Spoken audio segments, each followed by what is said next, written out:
नमस्कार, के न्यूज के खास स्पेशल रिपोर्ट में आपका स्वागत है और मैं हूं आपके साथ मनोज मानस। आज हम फिर देश के कुछ ऐसे खास मसलों को लेकर हाजिर हैं जिसकी जानकारी हर भारतवासी के लिए जरूरी है। साथ ही फेस करेंगे कुछ चुनिंदा और धारदार खबरें, यानी वो खबरें जो हकीकत की तह में जाकर आपको सच्चाई से रूबरू कराएंगे। तो चलिए अब चलते हैं खबरों के विस्तार में।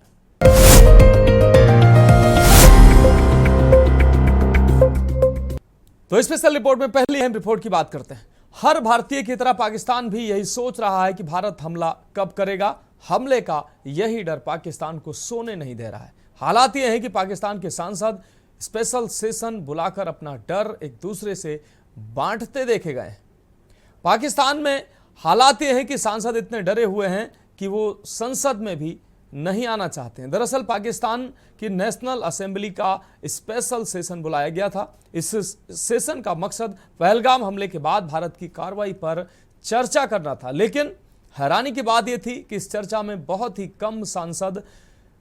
कम संख्या में सांसदों ने हिस्सा लिया। जिस मुद्दे पर अलग अलग मंच से पाकिस्तानी सांसद बड़ी बड़ी बयानबाजियां कर रहे हैं, उसी मुद्दे पर चर्चा वाले दिन पाकिस्तान की संसद खाली थी। कोई भी सांसद भारत और भारतीय सेना के खिलाफ कुछ नहीं बोलना चाहता था। ये खास रिपोर्ट देखें। पाक के खिलाफ युद्ध की संभावना। पहलगाम आतंकी हमले के बाद से भारत और पाकिस्तान के बीच तनाव की स्थिति बनी हुई है। भारत हर प्रयास कर रहा है कि पाकिस्तान पर नकेल कसी जाए, वहीं पाकिस्तान भी बड़बोले बयान जारी कर रहा है। बता दें कि आतंकी हमले के बाद भारत सरकार ने कार्रवाई शुरू कर दी है और पाकिस्तान को इसका नुकसान उठाना पड़ रहा है। बता दें कि भारत सरकार के निर्देश पर देश भर में मॉक एयर रेड ड्रिल हो रही है। पहलगाम में हुए आतंकी हमले के बाद भारत में बचाव की किस तरीके की स्थिति होती है अगर पाकिस्तान से युद्ध होता है, इस पूरी जानकारी के लिए हमारे साथ जो लखनऊ के सिविल डिफेंस के चीफ वार्डन है अमिताभ मिश्रा जी, वो हमारे साथ है। सर, तैयारियां किस तरीके से होंगी? मॉक ड्रिल रेगुलर है हमारी, तो हमने आपको अभी बताया रेगुलर मॉक ड्रिल है। जो हम सिखा सकते हैं वो सिखाएंगे। कैसी आग में आपको क्या एक्ट करना है, अपनी लिमिटेशन में कैसे आपको न्यूट्रलाइज करना है।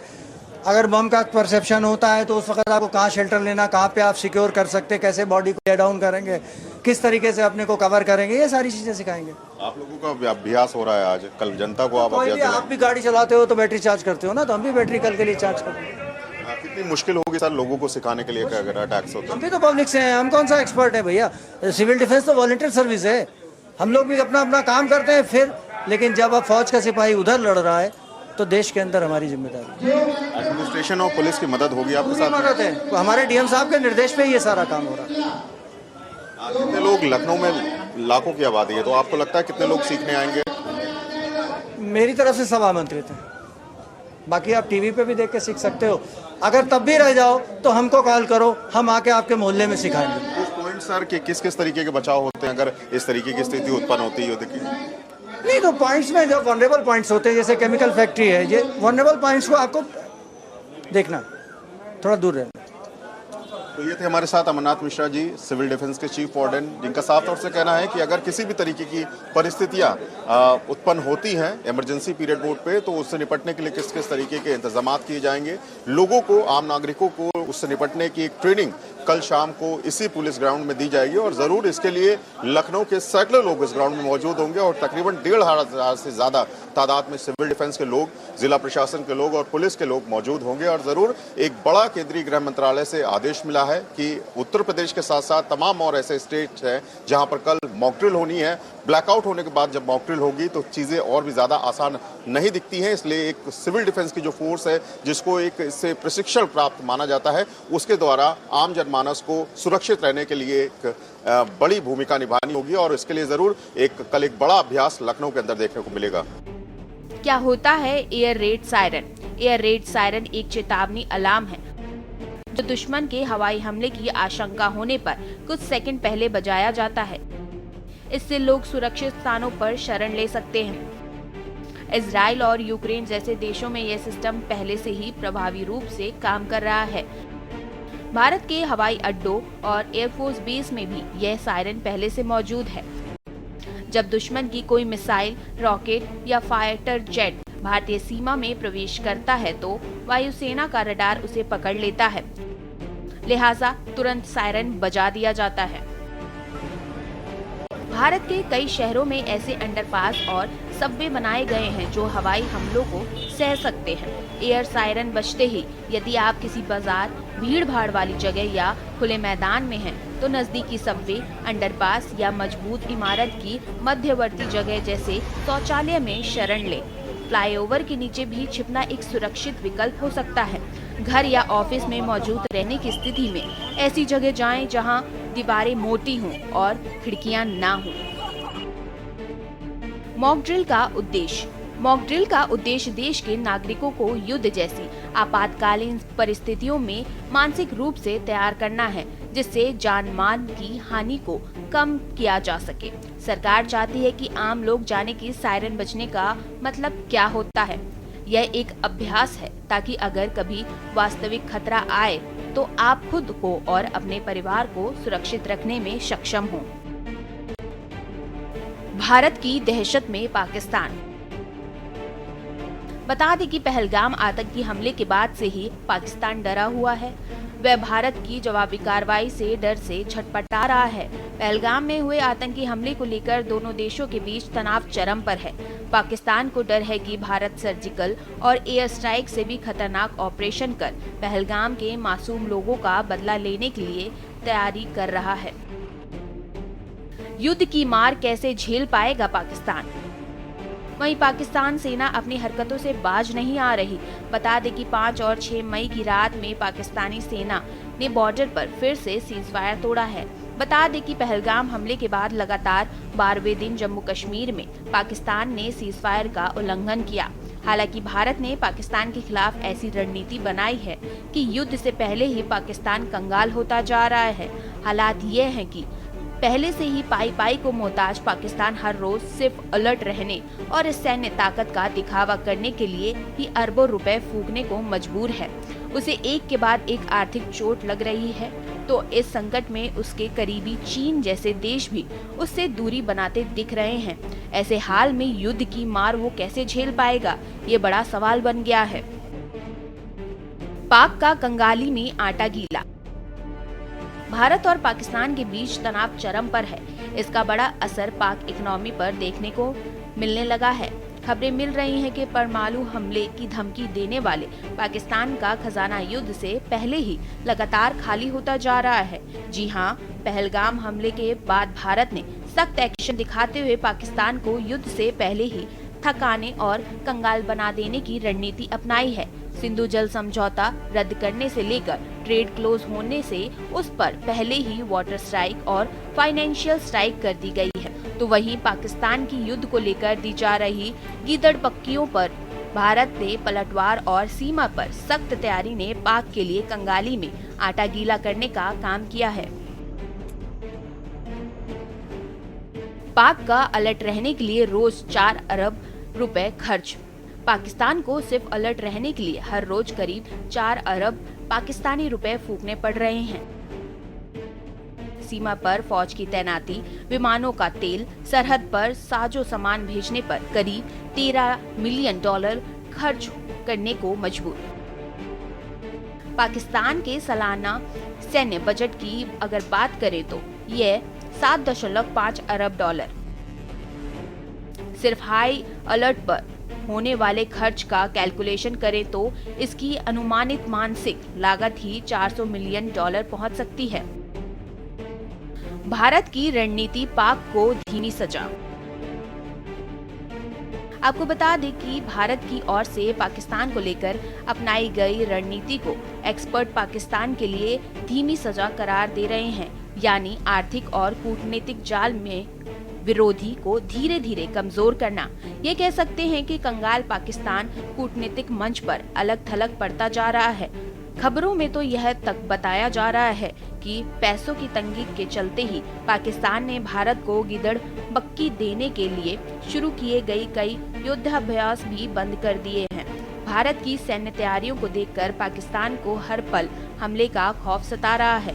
इसी वजह से पाकिस्तान पूरी तरह से बौखलाया हुआ है और दुनिया के अन्य देशों से मदद की गुहार लगा रहा है।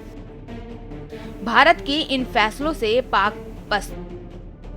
आपको बता दें कि भारत ने बिना ज्यादा खर्च किए ही सिर्फ अपने कूटनीतिक और रणनीतिक फैसलों से पाकिस्तान को पस्त करना शुरू कर दिया है। पाकिस्तान से सभी आयात निर्यात पर पाबंदी, पाकिस्तानी जहाजों की भारत के बंदरगाहों पर एंट्री बैन, पाकिस्तानी नागरिकों के आने पर पाबंदी के अलावा बिलावल भुट्टो और इमरान खान समेत कई पाकिस्तानी हस्तियों के सोशल मीडिया अकाउंट को ब्लॉक करना शामिल है।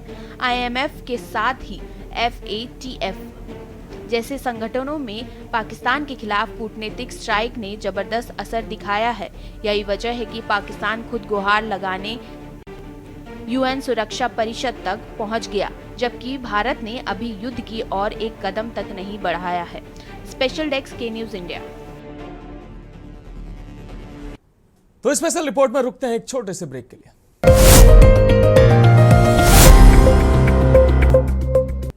तो स्पेशल रिपोर्ट में अगली अहम रिपोर्ट की बात करेंगे। सिंधु जल समझौता रोकने के बाद चिनाब नदी का पानी रुकने से पाक का गला सूखने लगा है। आपको बता दें कि भारत ने जम्मू कश्मीर में चिनाब पर बने सियाल और बगलिहार बांध के गेट बंद कर दिए हैं। चिनाब का पानी रुका तो नदी का वाटर लेवल घटकर 15 फीट रह गया है। पाकिस्तान में चिनाब का पानी 22 फीट था, जो 7 फीट घट गया है। ये खास रिपोर्ट देखें। पानी रोकने से सूखने लगा पाक का गला। भारत ने जम्मू कश्मीर में चिनाब पर बने सियाल और बगलिहार बांध के गेट बंद किए। चिनाब का पानी रुका, वाटर लेवल घटकर 15 फीट रह गया। पाकिस्तान में चिनाब का पानी 22 फीट था, जो 7 फीट घट गया। पंजाब प्रांत के 24 अहम शहरों में 3 करोड़ से ज्यादा लोगों को पीने के पानी के लिए तरसना पड़ सकता है। फैसलाबाद और हाफिजाबाद जैसे शहरों की 80% आबादी पेयजल के लिए चिनाब के सतही पानी पर निर्भर। आशंका है कि पाक में खरीफ की फसलों के लिए पानी में 21% की कमी आएगी। पाकिस्तानी संसद ने इसे युद्ध छेड़ने की कार्रवाई बताया है। आंतरिक जल भंडारण क्षमता बढ़ा रहा भारत। आपको बता दें कि भारत की ओर से जम्मू कश्मीर में चिनाब नदी पर बगलिहार और सलाल हाइड्रो पावर प्रोजेक्ट को सर्दियों के महीनों में पाकिस्तान जाने वाले पानी को स्टोर करने के लिए तत्काल तैयार कर रहा है। इसमें जलाशयों की फ्लशिंग और गाद निकालना भी शामिल है। बता दें कि आने वाले दिनों में भारत की आंतरिक जल भंडारण क्षमता को बढ़ाने के लिए अन्य बांधों पर भी इसी तरह की प्रक्रिया अपनाई जाएगी। भारत सिंधु जल संधि के सस्पेंड होने के बाद पाकिस्तान में सिंधु, झेलम और चिनाब नदियों के प्रवाह को रोकने की तैयारी कर रहा है। सिंधु जल समझौता रोकने पर आई पाक की प्रतिक्रियाएं। बिलावल भुट्टो ने भारत को धमकी दी, कहा कि सिंधु नदी में या तो हमारा पानी बहेगा या फिर उनका खून। पाकिस्तान के विदेश मंत्री ख्वाजा आसिफ ने धमकी देते हुए कहा कि अगर भारत ने सिंधु नदी पर डैम बनाया तो पाकिस्तान उस पर हमला करेगा। शहबाज शरीफ ने कहा कि भारत ने युद्ध भड़काने वाले फैसले किए और पाकिस्तान के खिलाफ आक्रामक रुख अपनाया। पाक में सूखा और बाढ़ दोनों का खतरा। आपको बता दें कि पाकिस्तान के सामने चुनौती सिर्फ पानी रोकने और फसल बर्बाद होने की नहीं है। पाकिस्तान का कहना है कि भारत फिलहाल इस पानी से अपने हाइड्रो पावर प्रोजेक्ट और बांधों के लिए इस्तेमाल कर रहा है। साथ ही पाकिस्तान को डर है कि 4-5 दिन तक पानी को रोकने के बाद अगर भारत फिर से अचानक बिना किसी पूर्व चेतावनी के पानी छोड़ेगा तो नदी के किनारे बसे इलाकों में बाढ़ का खतरा पैदा हो सकता है। पिछले दिनों पाकिस्तान ऐसे ही बाढ़ का सामना कर चुका है, जब भारी बारिश की वजह से भारत ने सलाल बांध से पानी छोड़ा था। इसके बाद पाकिस्तान में बाढ़ जैसे हालात हो गए थे। बारिश के बाद चिनाब नदी का जल स्तर सामान्य से 5 से 7 फीट ऊपर था, जिससे पीओके के निचले इलाकों में बाढ़ आ गई थी। बता दें कि सुरखपुर, हेडमाराला, उड़ी, मारीखो खखरा, मारीखो खरा, बहलापुर और गंगवाल जैसे इलाकों में पाकिस्तान को अलर्ट जारी करना पड़ा था। आपको बता दें कि पिछले कई सालों से भारत और पाकिस्तान विश्व बैंक की मध्यस्थता में की गई संधि के तहत कानूनी रास्ते अपनाते रहे, लेकिन पहली बार किसी देश ने इसके निलंबन की घोषणा की है। हालांकि निलंबन का असली मतलब क्या है? क्या भारत सिंधु नदी के पानी को रोक सकता है या उसका रुख मोड़ सकता है, जिससे पाकिस्तान को उसकी लाइफलाइन से वंचित होना पड़ सकता है? सवाल ये भी है कि क्या भारत ऐसे करने में सक्षम है? दरअसल पाकिस्तान की 80% खेती सिंधु, झेलम और चिनाब नदियों के पानी पर निर्भर है।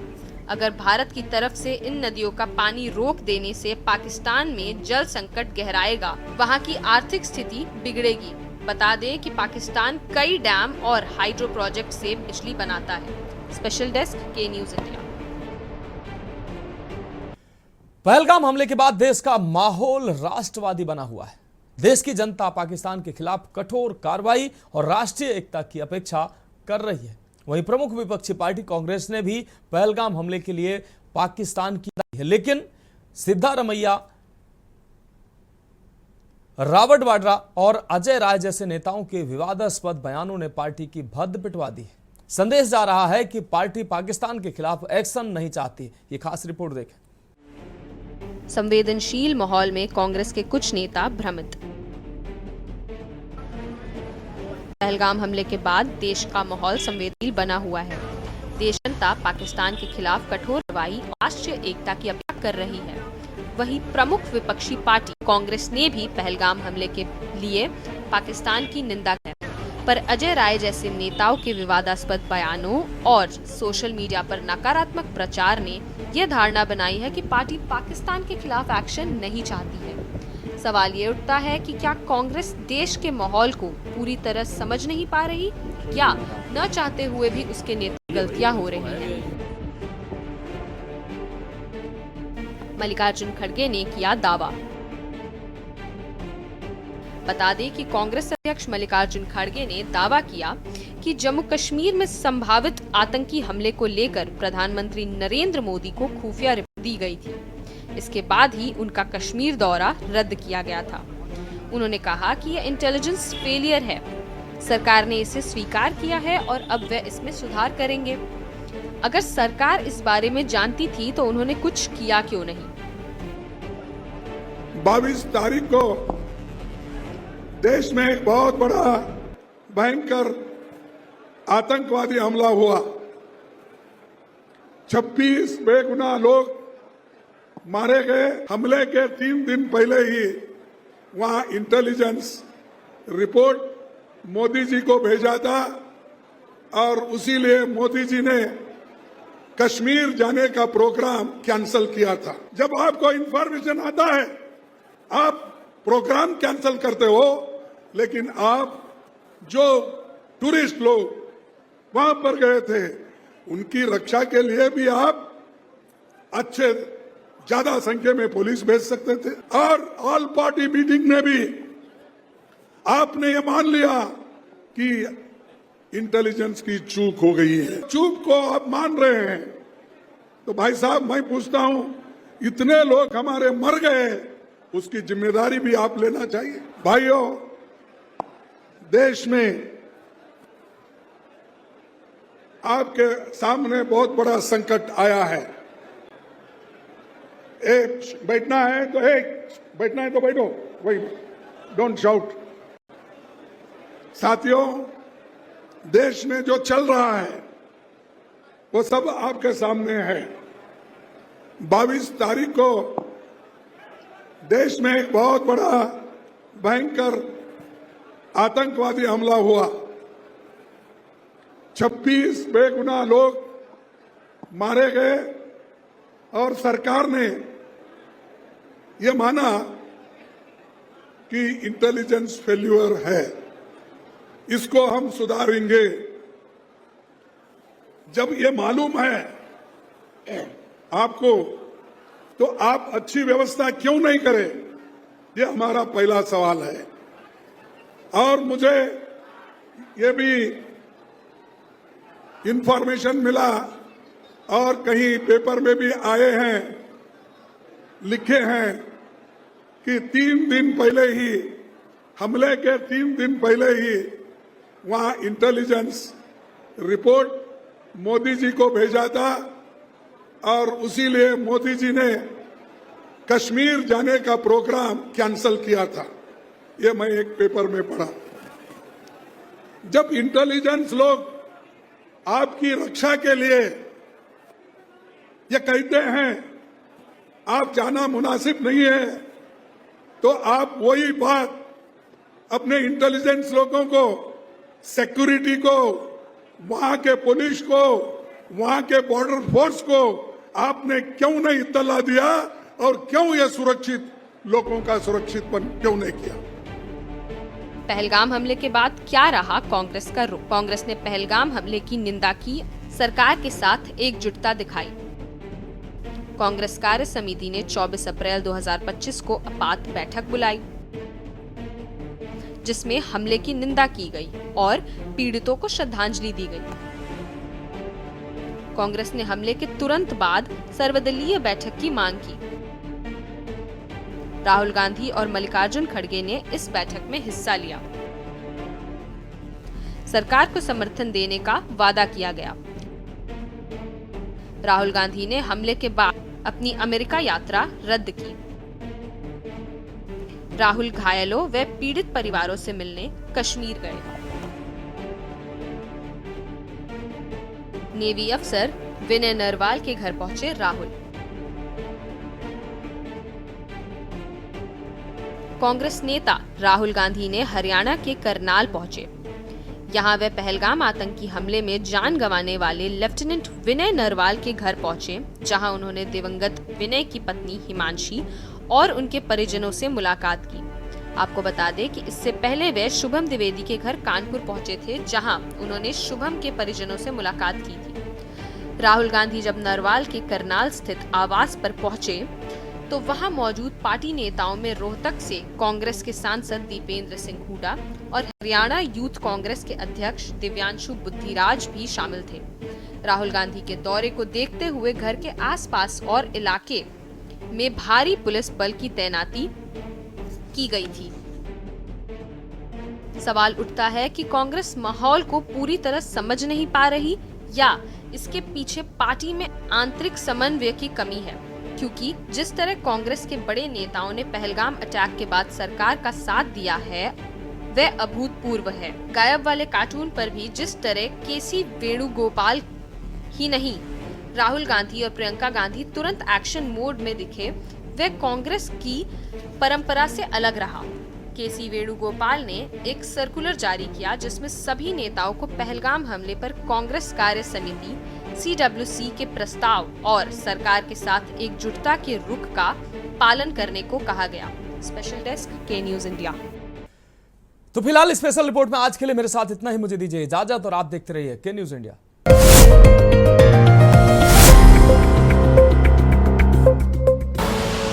आप देख रहे हैं के न्यूज, खबरों का सारथी।